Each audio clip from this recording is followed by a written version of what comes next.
With 3 million members searching, SingleMuslim.com proudly sponsors Single Muslim Live.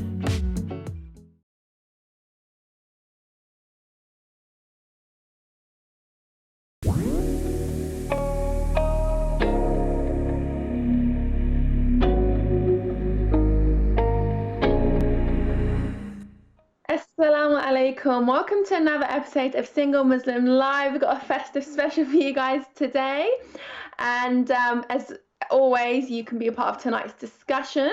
We are currently live via Twitter, YouTube, and Facebook, as well as Sky Channel 752, sponsored by SingleMuslim.com and broadcasted weekly on British Muslim TV.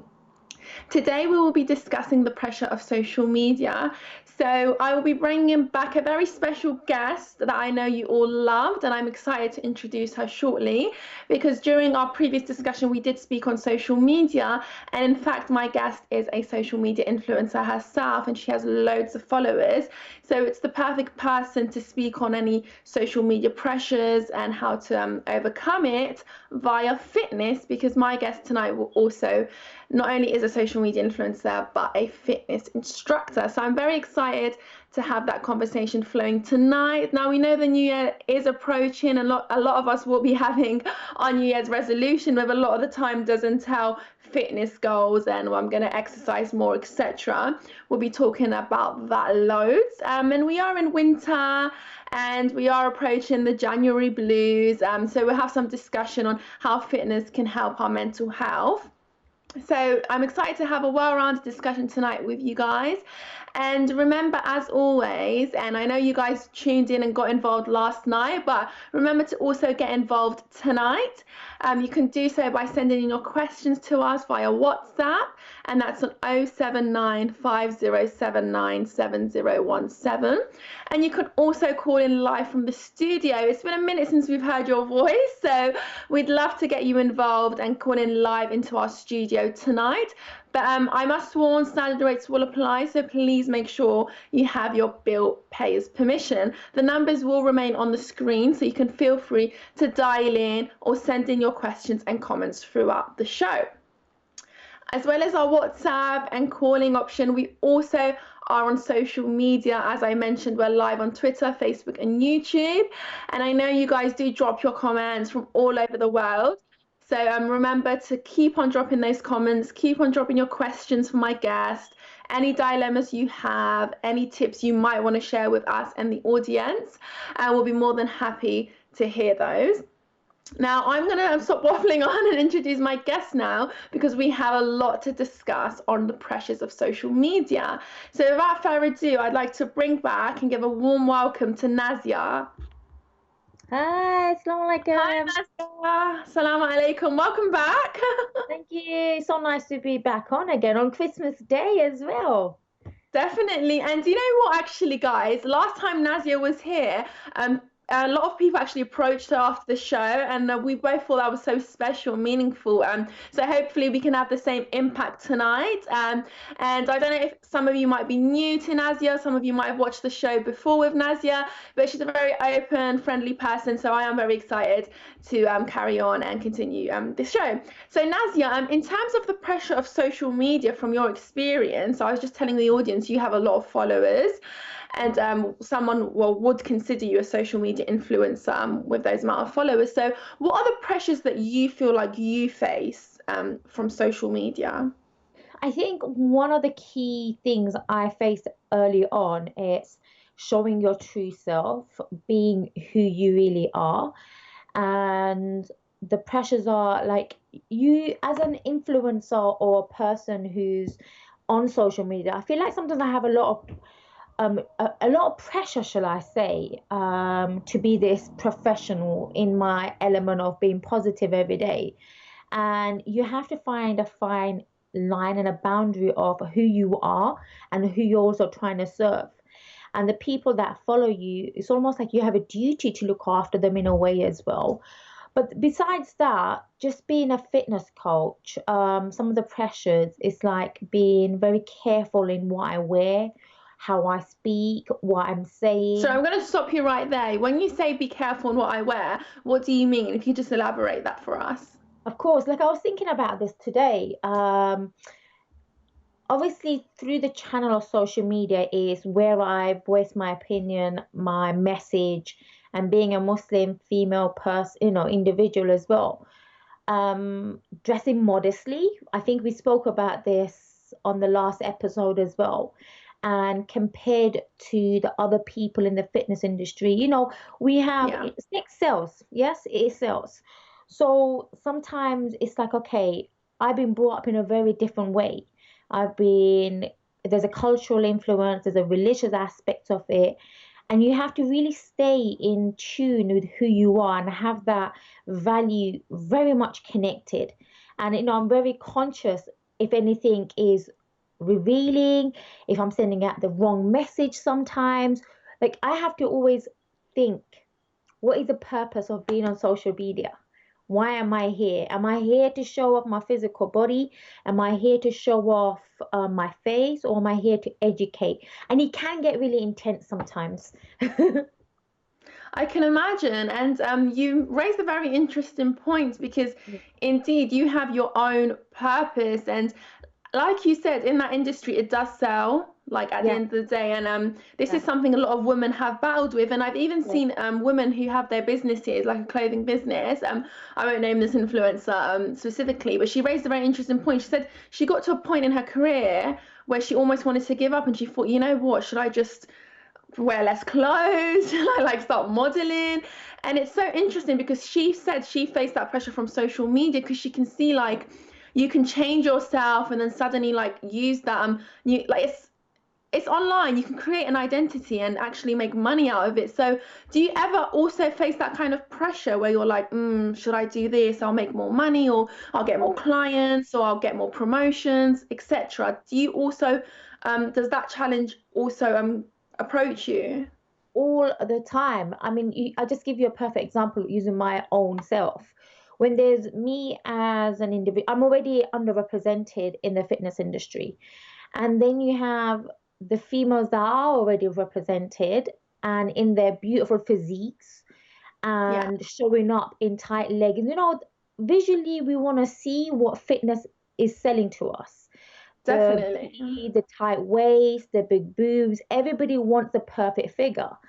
So sometimes I find myself again in a positioning of, am I going to be a sellout to myself to actually collaborate or partner with companies and brands? And the answer is no. So therefore, I go back to square one and I have to find other ways to work around it. And I guess in a way, it's almost like I have to stay true to myself. But the pressure is always there. How do I show up in a different way? Where in our society, we have a lot of emphasis on beauty standards, what is acceptable, what is defined as, appealing, what is seen as a perfect body. The body image that we're selling in the fitness industry is actually very, very toxic sometimes. So I Can you think, give us, sorry, to cut you off. We're going to come back to your points. What is this specific image? Because I've noticed, and a lot of people do speak on this, women, is that it's interesting because over time the expectations change, especially yeah. with beauty standards and bodies. So back then it was like stylish and fashionable to be really slim, and now what's in is to be like curvy and have the hips, etc. Which of course doesn't always work with everyone's anatomy or genes, etc. And then you have the rise of BBLs. So it's interesting to see what are the standards, the toxic standards in the fitness industry. Yeah. Well, right. I mean, it's always a trend. It changes, doesn't it? Last Yeah, year, it was all about the small waist, big bums, and everybody was on it. And then you had yeah. the whole internet going on a trend of doing hip thrusts, diet fats.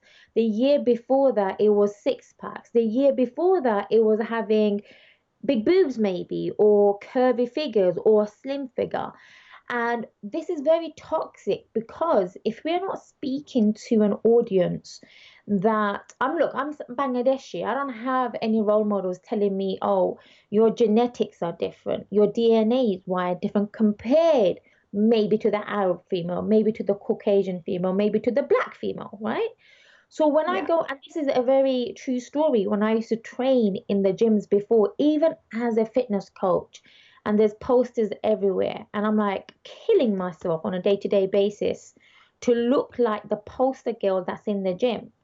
And the reality behind it is now that I'm in the gym on the other side, I get to see for first-hand experience the mental health issues that these fitness coaches go through to get that perfect body, the sacrifices you have to make, missing out on life. It's just not worth it sometimes. And then, even as a fitness coach and an influencer on social media, I see all these, couple goals, the perfect life everybody's living, and it's all a lie, really. Like, I think to Yeah. myself, we are actually we've been sold somebody else's fragment of their life, which is based on 2 minutes or one post. And we get so deluded with this idea that I want their life, so we forget to live our own life and be happy in our bodies as well sometimes.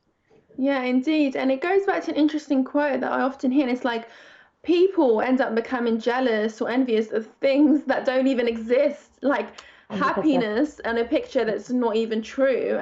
So that is a very good point you raised. And we have spoken a bit about body standard in terms of pressure, career, etc., relationships, marriages.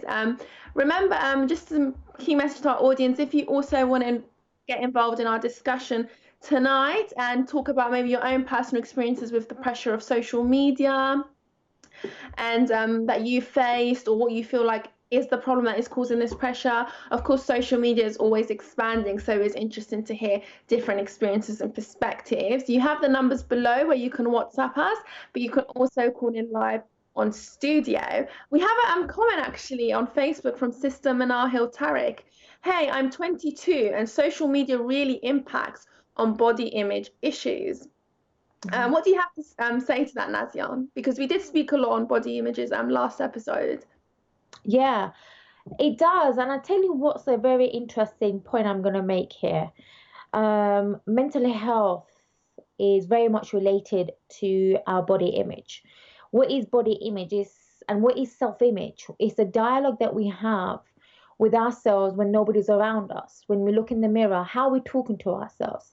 And when you are scrolling on a piece of technology, what happens is your subconscious mind is continuously taking an understanding or a belief that this body is meant to be different. The body that you're idolizing, like let's just take for J-Lo, she's beautiful. Let's take for Beyonce, they're amazing, beautiful women.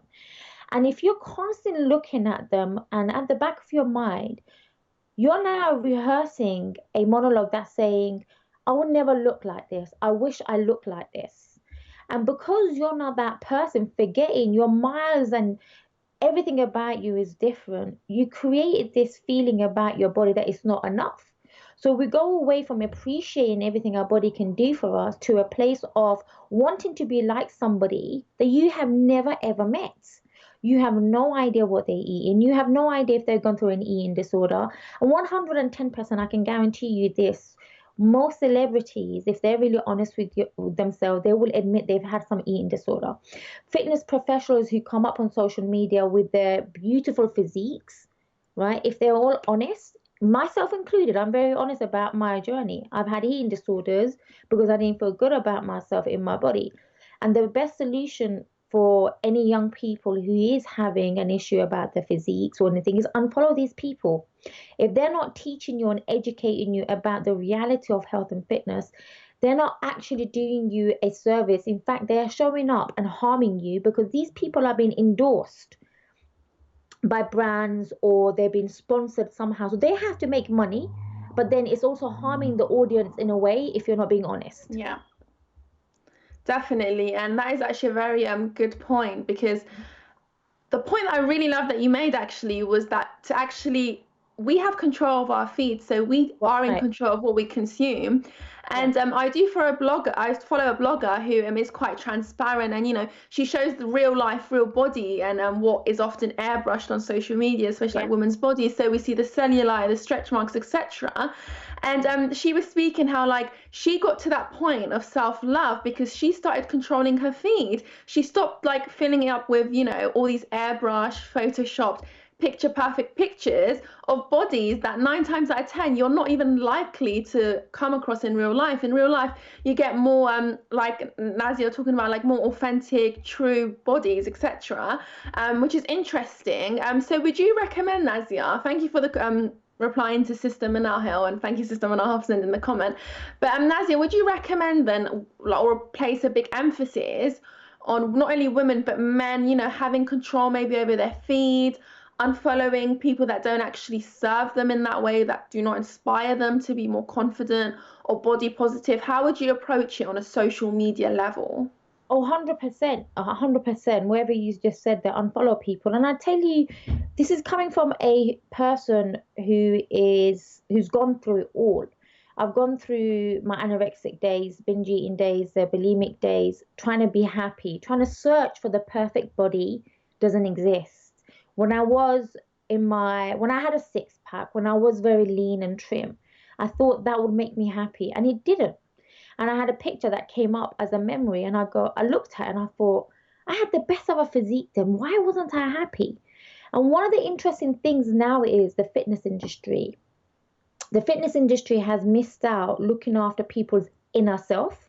We keep looking at the aesthetics, the physical appearance, forgetting mind, body, and soul is connected. So there's a huge element that the fitness industry has missed. And our fitness industry is also very, very young. It's before, I don't know, before the 1970s, we didn't have a gym.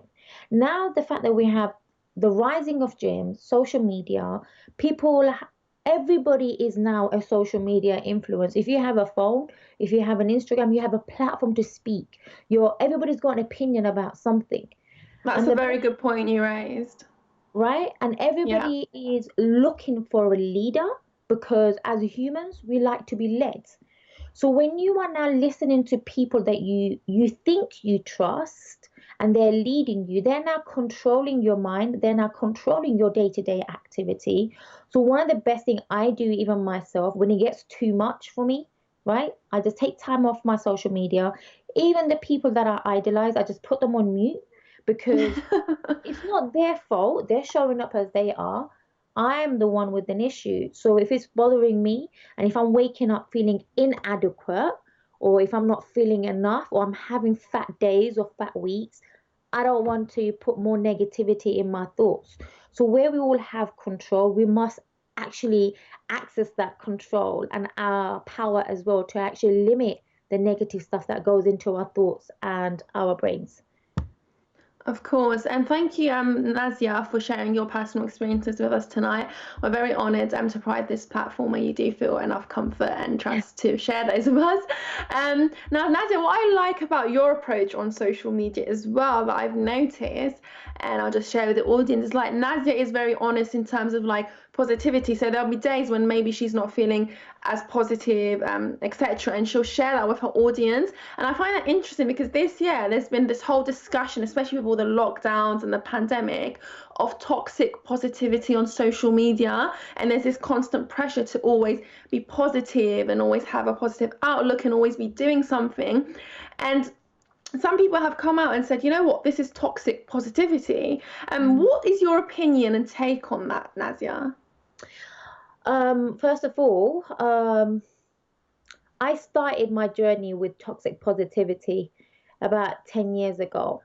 And it was this very airy fairy, I'm happy, I've got everything sorted out. And then after a year of practicing toxic positivity, I realized it wasn't something that was true. On the surface level, if you want to get out of a negative impact, you have to practice something. You have to practice being positive, even if it's not true, just to get your brain going a little bit. But then your brain already knows and is smart. It knows when you're upset. It knows when there's an issue that needs to be addressed. It knows when you're sad. So the real work comes in when you have to dig deep and pull out those things that are upsetting you or working through it.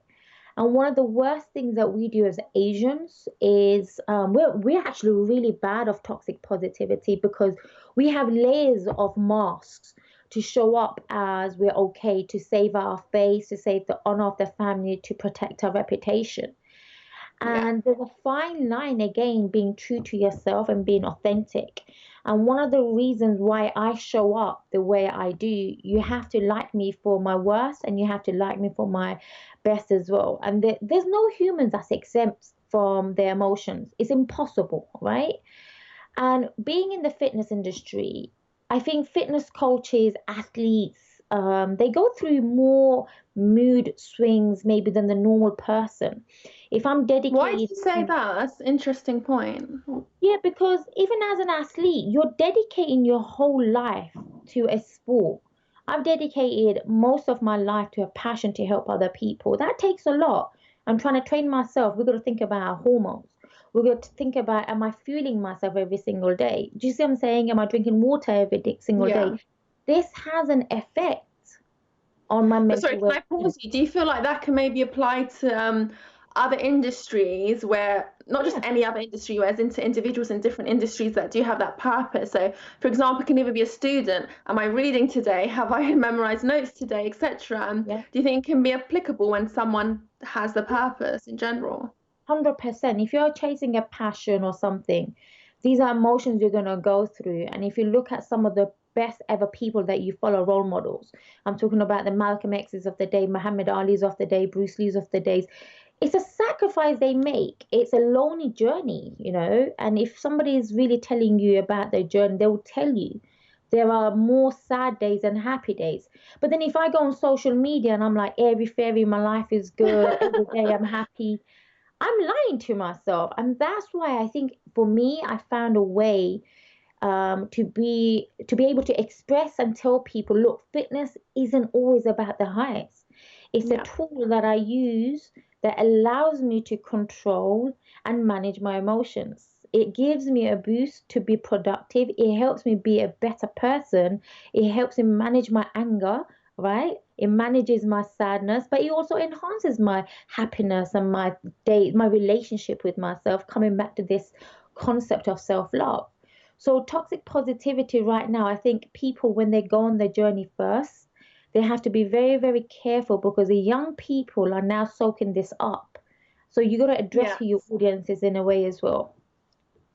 Yes, and it's very refreshing to have someone like you, Nazia, who does have a platform and use it so responsibly.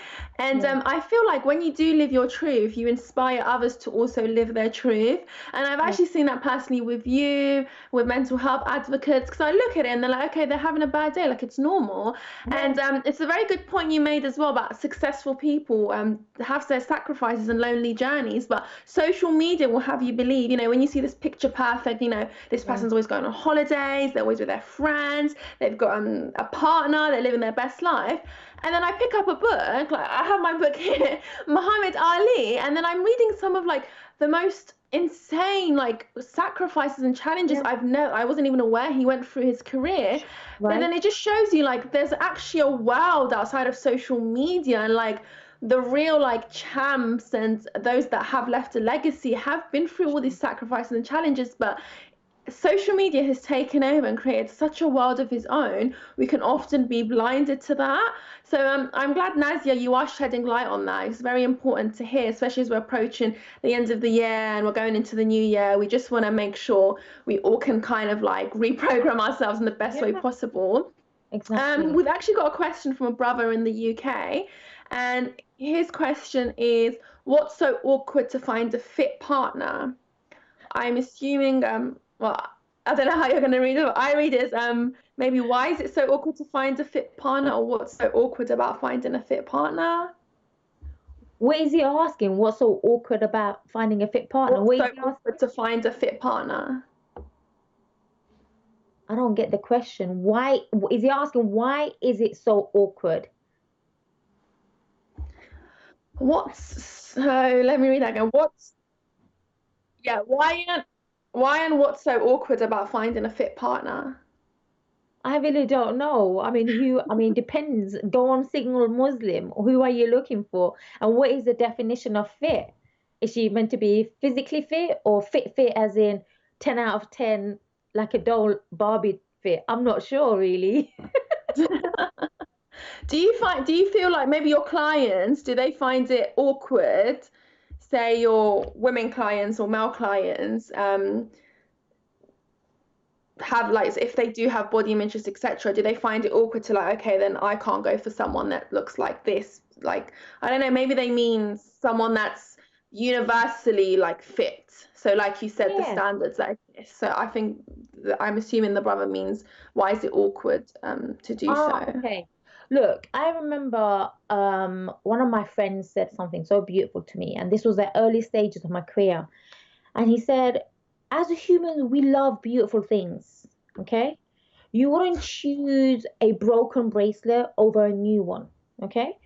You wouldn't choose the ugly clothes that looks horrible on you compared to the one that makes you look good. We want to Yeah. look at beautiful things. When we go out, we appreciate the roses. We don't appreciate so much the ones that are not so pretty. We like scents. We like to see beautiful everything, right? So when it Yeah. comes to human beings and finding a partner, naturally we are programmed to think what's fit, what's beautiful in the eye of the beholder, of course. And everybody wants this trophy husband, wife now because, again, the pressures of social media, Maida, has sold us this illusion that everything comes in this beautiful package and is given to people, right? We don't know what their backstories are and what they've gone through to get that person or who they're getting themselves involved for. So, again, for that question, find what's fitting you. It's not awkward. I think society has made it a awkward thing, saying, okay, um, beauty. People put beautiful people in a box. Do they have a personality? Do they not talk to them? Find out what they're about, but also do your own work. Are you fit mentally, physically, spiritually? Don't just look at one element of life. Physically fit doesn't mean that you got a good heart. Do you see what I'm saying? And vice Yeah, versa. So again, definitely. when we look at these couple goals, you can have expectations, you can have standards, but do not get sucked into this world where these couples are showing you their best lives, because these couples, I guarantee you, I've worked with so many power couples, couple goals, relationships behind the scene, and they actually have a lot of issues because they want to show up as perfect.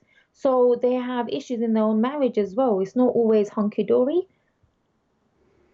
Lovely. Thank you for responding to the brother that sent in that question, and thank you for sending in your question. I love the different perspectives you actually put on the idea of what even fit is, and it's important to look at Yeah. more than just the appearance. We've got a comment. It's coming from Facebook from Sister Manahil Tariq. And that says, I have been through anorexia in my early teenage years. I realized how toxic it is to compare one's journey with others. Thank you so much, Sister Manahel, for sharing your personal experience with us. I just want to say at British Muslim TV, we do strive to serve the community and we'll do our utmost to support you where possible. It's important for me to mention that if you are suffering any emotional distress and or have been affected by today's program or some of the discussions that are taking place, you can reach out to relevant organisations for confidential advice. Full details can be found on our website, and that's BritishMuslim.tv/support. If you are in immediate danger, and please always dial the national emergency line, and in the UK, that is 999. Do you have any response to that comment, Nazia? Yes. When you go through an eating disorder, I did when I was very young, and I'm now 37. If you don't get therapy and work through that emotion and what happened, you are forever going to find yourself having a very tormented relationship with you. You're never going to accept who you are. And the other thing I want to also say is eating disorders are triggered off for many reasons, but the core element of it is most people don't feel like they're good enough. When you don't feel good enough, when you don't feel good enough, it actually trickles into every area of your life. It's like a little poison that goes into your work, your relationship, your studying, your social life. So when I work with females that have gone through eating disorders or are in the midst of going through an eating disorder, is go back to the basic of what started it, what was the cause, and then work backwards. When you can address the cause, you can actually figure out a way to fix it rather than finding where you just sugarcoat the symptoms. So know that you will heal, and you have to go through a healing process and recreate a better relationship with yourself and food, and speak to somebody about it. In the South Asian community, we don't actually have a very open dialogue with eating disorders because it's not seen as something that we struggle with. And the Arab community, the South Asian community, the Asian community, we all struggle with it, both for men and females. Everybody has a body, everybody has body image issues, and most of us fall into this trap of an eating disorder. So please, please, please talk to somebody. Even DM me, I'll help you. Lovely. Oh, Nazia is so kind. Bless you. Thank you so much, Nazia, for responding to our sister. And again, sister, thank you so much for sharing your personal experience with us. We're very grateful. And of course, we're grateful to have Nazia here tonight that is sharing her own personal experiences and being very transparent. There is a good quote that I always live by, and it's like, to be yourself, you must see yourself. And I think that is important, and it is very inspiring to see that Nazia is breaking through in the fitness industry, and just providing that representation for other Muslim women and other women in the South Asian community. So far with the pressure of social media, we've covered so much. If there's anything you feel like we haven't covered, or anything you feel like you want to ask a question on, or have your own personal comments, remember you can still reach out to us via WhatsApp. The number is below. That's on 07950 797017. Or like our viewers done already, you can throw in your comment or question on Facebook, where we are live on British Muslim TV, alternatively also YouTube and Twitter. But of course, you can also call us live into the studio on 01924231083. And that's on anything to do with the pressure of social media, which I will come back to in a second. But I'm interested in asking you, Nazia. So right now we're approaching January. And there's this idea that, January is like after Christmas, and this is when like everyone feels down and you get like the winter blues. And there's actually a specific name, I can't remember, that you have for January. What's it called? SAD, seasonal affective disorder, I think. Yeah, and there's another one specific for January, but I can't remember off the top of my head. Okay. What do you feel like from a fitness perspective and your own experiences or with your clients, is there any way like we can connect fitness to these winter blues that are approaching, or the new year? Yeah, there's so many things. There's so many elements to look at this. And this year, I know for a fact, New Year goals are going to be very different for a lot of people. And how you access those goals again when it comes to your health and fitness is going to be very different. And one of the things is, look, gyms are going to be closed for the lockdown. We don't know when they're going to be reopening. So we have to go back to a different approach. And one of the things I say to people is, first of all, before you jump on the bandwagon of trying to find out what New Year goal you want to dip into, like if you want to lose weight, if you want to get ready for an occasion, is figure out what your big why is. Okay. One of the things about the New Year's goals is the fitness industry and the diet industry. This is where they make the most money. This is where they profit out of everybody's insecurities. And the way they do that is they will market a product or a new trend for you to go and buy, knowing fully well it's not going to work. And this is why diets fail. People rush to do something as a quick fix. They go and buy Slim Shake, go on the Atkins diet, go on the cabbage diet. One thing after another fails. And every time they lose a bit of weight and they go back to putting weight on again, what the brain does, it understands you are a failure when it comes to losing weight. That's where people go into this yo-yo dieting. So when you understand the actual,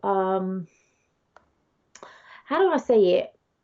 the scam you're actually paying into, you can pull yourself back and understand and ask yourself a question is, what is my body doing for me now? And how do I want to feel like and then look like? The feeling is so important because when you can access feeling happy, you are then able to operate from your prefrontal cortex of the brain. And then that will make you or encourage you to actually work on the other steps of taking control of your food and then your exercise. And one of the things I'm doing again in New Year is taking everything online and taking people through a coaching element. And that's rewiring their mindset, rewiring the subconscious mind, educating them and re educating them so they are able to heal from the past and actually work with something that's beneficial for them and not a trend that they see on social media or what the fitness and the diet industry is always selling. And the main thing is to understand not to compare yourself and not follow those trends because those trends are the reasons why people end up feeling unhappy and the reason why people end up going on this yo-yo and eating disorder journeys, and it's not healthy anymore. So we have to fall back and see what's going to be healthy for me as an adult and then for people's children, and then understand what's working for your family as well.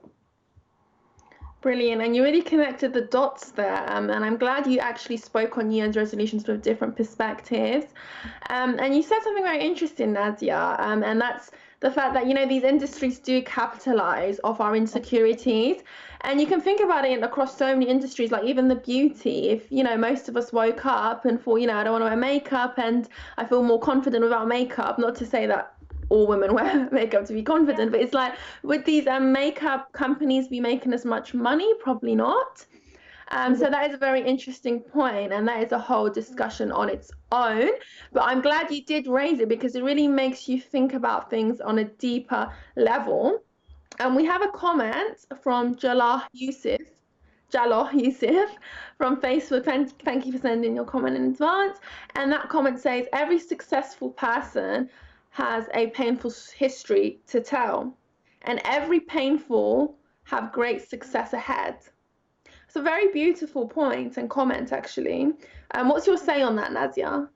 I love it. So every I absolutely love successful it. person has a painful history to tell. Yeah, thank you. I really love that because I needed that reminder myself today. Oh, I love that. Thank you so much, Jala, for sending in that reminder for not only Nazia, but the whole audience that are watching us from all over the globe internationally. Yeah, no, Yeah, thank that's you. a very beautiful quote, isn't it? Every successful person has a painful history to tell.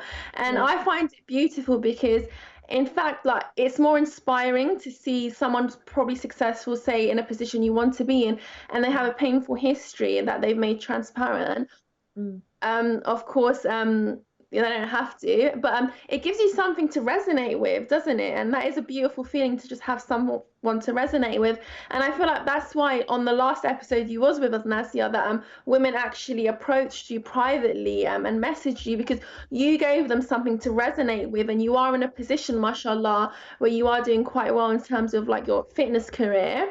But for you to open up about your painful history, that just creates that kind of like trust, that, you know, this is a real person, it's authentic. If she can do it, I can do it. So it is a beautiful concept. What's your personal views on it? Yeah, I mean, I did, I think everything I did on social media, sharing my journey, it wasn't, oh, I pre-planned it. It came through an everyday, almost like accident. Whatever I was feeling that day, I would post. And then I realized people were able to relate to this. And the most important thing for me is to show up like the girl next door. I don't think I'm bigger or better than anybody else. I don't think I know it all. And this is the best way for me to actually feel connected to my audience. And I said this to one of my followers who messaged me because I DM all of my followers back. And they said, oh, I'm very surprised you even messaged back. And I said, you guys are not just a number. These are real life people. You are following me because you need help. You're following me because there's something that you've seen on my page. You're seeing somebody and you're resonating with that. And the last thing I want to do is create a page where it's just numbers and it's all about me, me, me, me. It's not just about me. I'm taking real life circumstances, issues from my own experience and that of my clients as well, and relating it back to more people that can actually say, oh my God, I know that experience. I know that feeling. Thank God I'm not alone. And I shared something on my social media about it was just pictures of me in the last 10 years. And it was just showing my journey. And it took me like 10 years to get where I am. People might think it's an overnight success. But there's so much in there where I had to sacrifice. 2 years I was unemployed. Maybe best part of those unemployment years, I was depressed. And I share this very openly about going through that experience. And then all of a sudden, all of these things are coming to me. And I almost feel like, oh my God, people might be judging me because Yes. because I'm getting all these, like Adidas sponsored me. I'm doing articles in magazines. I've been a sponsored athlete now, and I'm thinking to myself, I don't want people to sit there and think I feel bad about myself and she's doing so well. And it's important to show 10 years of hard work has gone in. Like most people would not sacrifice a lot of the things that myself or other people are sacrificing just to Yes, and get. you know what? I'm sorry to pause you there. That's a beautiful reminder. And I feel like a lot of the times people just see a successful person and, they've just got interviews or they just have a collaboration. Oh my God, they're so lucky or they're so blessed. But they don't see the blood, sweat, and tears that have happened behind the scenes that Exactly. not everyone shows, and you're not obliged to show it. So it's very interesting, and it's a very important reminder for everyone that the successful person you are seeing on social media, they don't just wake up one day and got the Adidas sponsorship or got the interviewed in an article or a renowned magazine. There's hard work. So sorry to Exactly. cut you off, but that was a very No, brilliant point. absolutely. And it's the same, what you just said there is the same thing as the couple goal relationships, the house, the cars that we see. These people put heart and soul, they sacrifice a lot. So when they highlight their best parts, they're celebrating themselves 100%. We don't do it intentionally to make other people jealous. I'm sure most people don't. And a lot of people just want to show up with their best part. But then understand that we're all humans. Nothing ever comes easy when you're chasing a dream or when you're working hard to be rich or get that house or get the car or wherever it is. So one of the key things that's come out of that quote is for me is not to um, lose faith and hope, which you do sometimes. You always need those reminders. The best of the people need those reminders. Definitely, that's beautiful. And in terms of social media, Nazia, so for your platform, how did you build it? Was it something intentional, a goal you worked towards, or did it just come naturally for your own work and just being on there and doing all the hard work on there or sharing your personal story? How did you manage to build your platform? Because I noticed this is when influencers do Q&As, this is always a question. People always want to find out, how did you build your platform on social media? Well, I think first of all, I was on Facebook way before Instagram. I wish I knew how to use Instagram properly and have a honestly have a good camera and all of that kind of stuff. And I think that goes to show like the millenniums really know how to engage that more than I do at my age. But I first of all started on Facebook, and for about maybe 4 years, I'm not lying to you, it was just creating value because in the South Asian community, we do not take fitness as a priority, unfortunately. So 4 years, all I did was say, hi, this is the benefits of fitness training, emotional training. I shared so much of my raw vulnerabilities on blogs. It helped me heal. I had people messaging me saying, you're not alone. I went through the same. So it encouraged me to become a voice for a lot of those females and a lot of the people in my community. So when I came on Instagram, it was just like, okay, let's just use another platform. And I've been on Instagram for like 4 or 5 years, and it was just showing up every day. And I realized, wow, I've got tribe of females, people that actually follow me for more than just fitness. They follow me to get inspired. They follow me to stay motivated. And I get so many messages. I was about to give up today, but you saved my life, or you changed my life. I learned how to love myself because of your page. And even like today, I'll get messages like, thank you so much for being who you are. So it makes me think, okay, yes, I'm a fitness coach, but what else am I giving to these people for them to actually feel like my page is serving them? So it just happened from there, and I just rolled with it. And now I'm just trying to find a better way of creating content for people, which isn't always about, okay, went to the gym today, had a protein shake. Yeah, here's my brunch, here's my granola. Yeah, Indeed, definitely. And that's actually a very good point, because at the end of the day, whether we like to accept it or not, we all do use social media and we can often be hooked on it. So yeah. if we're going to use it, these are the type of people that, like, for example, you, Nazia, that we are going to come into contact with. So I assume the logic behind actually connecting with you is to, feel inspired. Like, if there is someone on a platform, on a like you said, a piece of technology that I'm always on that's going to inspire me, I might as well follow them and have that inspiration. And it's amazing that you do have that impact on so many women and girls, and it's very inspiring as always to see a Muslim woman in this position, and just breaking the norms of what it is to not only be a fitness instructor, a South Asian woman. It's very inspiring, and I hope a lot of our viewers do feel very inspired today, having spoken to Nazia, because I do truly think that you are an icon. And as your followers Aw. believe, I also believe that, honestly, like, when you do show up in your truth and to give people something to resonate with, it does inspire, like, women and girls. And I personally, even I message some, like, social media, not influencers, but close enough. And I just think, you know what, I'd love for you just to stay you, because it's just inspiring to see someone's journey and, go beyond that, like, this is what I had for lunch, or I just did this, and actually, give us some story and some raw material for us to just resonate with. And especially the world we're in right now, like, when you go out, you can't get close to anyone. You need to be careful what you're touching. Human interaction's really changing. Yeah. So at least we can take that, real, authentic human interaction online. And again, it is refreshing to hear that you do respond to your followers, and you are humbled, you. which is amazing to hear. In terms of the pressure of social media, so I also want to touch on, perhaps, if you are on the limelight, sort of, or I would say, if you do, because you have a lot of followers, of course, and you are quite public, your profile is on public. So do you feel like that's attracted also hate, negativity, any harassment or bullying for you?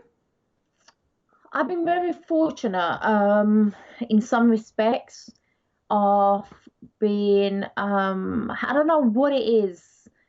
When I put things out there, I'm very, very mindful of things that I don't like people to know that will bring hate, if that makes sense.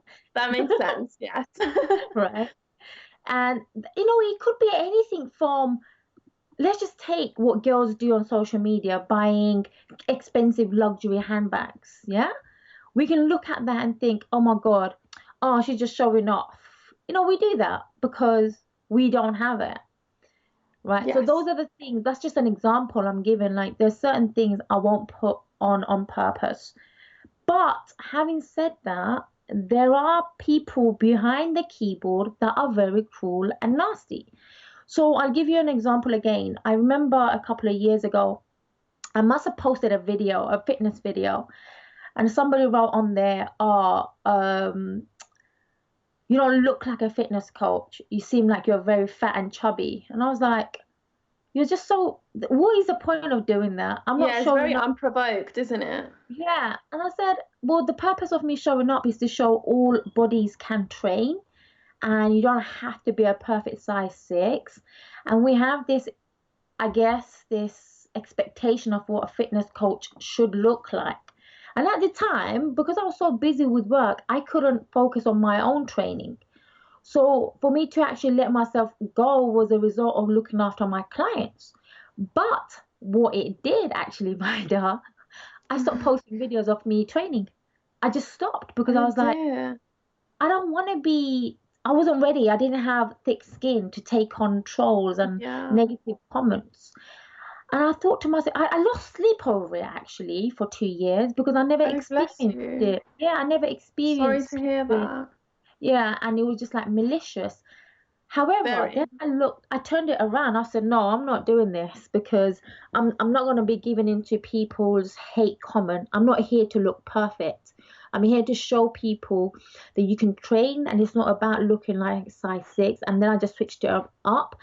And unfortunately, when I look at other coaches that are quite on the plus side, who are promoting body positivity, the amount of trolling that they get, unnecessary trolling. And I sympathize with these people, because you must have such a low life to go on Yes, I agree. to go on And something. just to add on that, I feel like also how I look at it and reprogram myself to look at it is just a reflection of their own insecurities and their space of negativity. Because naturally, as humans, when we are being negative, like we can wake up and be like, it's a rainy day, I hate it, I'm going to have an awful day, I'm late, I'm going to have a bad day. So I just feel like, okay, they're in a negative space. So everything they're coming across, whether it's our posts, what we've said, they're automatically going to take it as a negative, in a negative light, because they are in that space of like insecurity and unhappiness. So I'm glad you mentioned that, actually. Yeah, and I still get some private DMs where they message me saying, I don't understand why you're going for this skincare, you're getting old, anything. It's just unnecessary. It's like, why It's so would you do that? unnecessary, yeah. I just feel like you've actually logged in onto your phone. You've gone on the Instagram app, you've gone and searched my name, you've sent a message, and it's just not even a nice message. Like, what's the point? I just laugh at it now. I just think, wow. But some I days, think that's what we like can do. influencers, when you're not in a good position, or you've had a bad day and you're sensitive, you take it very personally. Yeah, and even, you know what, celebrities have admitted that as well. They said they can either wake up strong one day and be like, I can take all of this, or they can have vulnerable days when it's like, you know what, I can't actually take this today. Yeah, I guess, like you said, it's all about just reprogramming ourselves and thinking of it differently. And, why should it be us that paused our life and our journey because someone's not happy with their own? So that is a very beautiful reminder. Now we are wrapping up very shortly. So we are approaching the New Year's. It's been a very long year. We've had a pandemic that's lasted absolutely months. And in the UK, as you've probably heard, we've got several strains now on the loose. So is there any reminders or tips or advice, a beautiful quote even perhaps, that you would like to share with the audience tonight? Yeah, I think a lot of people will be experiencing hurt, is the right word I'm going to say. A lot of your wounds may be opening up. A lot of emotions are raw, and mental health will be by far the number one thing that we need to work on ourselves. But this is also the time to reflect on what you need to work on. And if coronavirus hasn't taught you to work on your health and fitness, then this year has been something that you missed, a point and a lesson. So make sure you have a plan of what you want out of next year and how you're going to step into next year. Self-love cures self-hate. So learning how to fall in love with yourself is going to be your number one priority as well. Oh, that is beautiful. Self-love, number one priority. I love that principle because I'm a firm believer, as we are on Single Muslim Live, the amount that you love yourself, how you love yourself is how you teach someone else to love yourself, basically. I'm a firm believer in that. And that was a beautiful quote that you've left us with, Nazia. Well, I'd like to thank you for coming on the show tonight. It's been an absolute pleasure. We've had such a great conversation, covered so many topics. So thank you again, Nazia, for joining us tonight. Thank you so much, and thank you for having me on as well.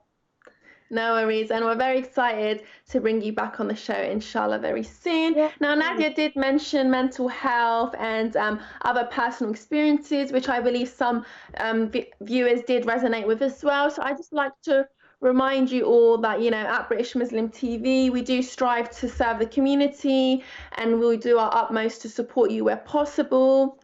It's important for me to mention that, if you are suffering emotional distress or have been affected or triggered by today's program, you can reach out to relevant organizations for confidential advice. The full details are available on our website, and you can access that on BritishMuslim.tv/support. And if you are in immediate danger, you can always dial the emergency line, and in the UK, that is 999. It's been an absolute pleasure hosting Nazia tonight. And a lot of takeaway from it, from the pressure of social media to her own journey, as well as, goals and guidance for how we should approach the new year's and our resolutions. So I hope you all benefited from tonight's conversation. And as always, you could get involved in discussions that are to come. I'm so excited to introduce to you more guests in the upcoming weeks, which I won't reveal just yet. But our WhatsApp and our social media is always open. Remember to connect to us. We're available on Instagram, Twitter, Facebook, YouTube, and also Facebook. So that's British Muslim TV, but also SingleMuslim.com. And on behalf of myself and everyone at British Muslim TV, we wish you a great evening and thank you for joining us tonight. We look forward to hosting you again and speaking about a range of topics. These shows are great because we really cover the uncovered. Take care and assalamu alaikum. Until next time.